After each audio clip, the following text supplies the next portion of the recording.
ولابد من يوم محتوم تترد فيه المظالم، أبيض على كل مظلوم واسود يا مرتضى على كل ظالم. اعتبرت انت وولادك النادي الزمالك عايز بسيبها لكم أبوكم ماشيين فيها بالطول وبالعرض ومحدش هاممكم، وادي جه قرار المحكمة وقفك عند حدك بحكم من المحكمة ورسميا. عدل مرتضى منصور، مبروك على الزمالك، بداية جديدة يمكن ربنا ينفخ في صورتهم الفترة اللي جاية. بس قبل ما ندخل في تفاصيل الخبر، لو انت اهلاوي اصيل وفرحان باللي حصل، يا ريت تضغط لايك وتعمل اشتراك للقناة علشان يوصلك منا كل جديد. أصدرت محكمة القضاء الإداري بمجلس الدولة اليوم الأحد قرار بعزل مرتضى منصور رئيس مجلس إدارة نادي الزمالك من منصبه في النادي.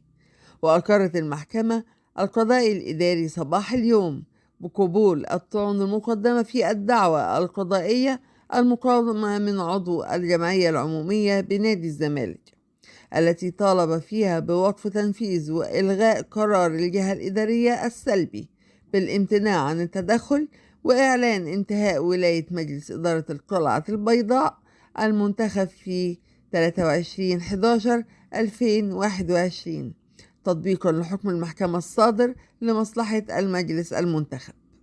وطبعا بناء عليه، بما ان منصب رئيس نادي الزمالك بقى فاضي والكرسي اتسحب من تحتك يا مرتضى، يبقى المحكمة اكيد الزمت مجلس ادارة النادي بان هم يعملوا الدعوة لانتخاب رئيس لنادي الزمالك فين وامتى في اقرب جمعية عمومية للنادي. وطبعا ما ننساش ان الدعوة دي كانت اختصمت اشرف صبحي وزير الشباب والرياضة ومدير مديرية الشباب والرياضة بالجيزة ورئيس اعضاء مجلس نادي الزمالك. عزلوك يا مرتضى، معلش، اصل الكرسي مش دايم لحد. انت استعملت الكرسي في النفوذ وفي السلطة وفي اللسان الطويل وفي قلة الادب على الناس وفي التجريح وفي الاهانة وفي حاجات كتير قوي قوي قوي ما كانش صح انك تعملها. وادي رد المحكمة، جه وقالك وقف عندك، كفاية قوي اللي انت عملته لحد كده. ولابد من يوم محتوم تترد فيه المظالم، أبيض على كل مظلوم واسود يا مرتضى على كل ظالم. اعتبرت انت وولادك النادي الزمالك عايز بسيبها لكم أبوكم ماشيين فيها بالطول وبالعرض ومحدش هاممكم، وادي جه قرار المحكمة وقفك عند حدك.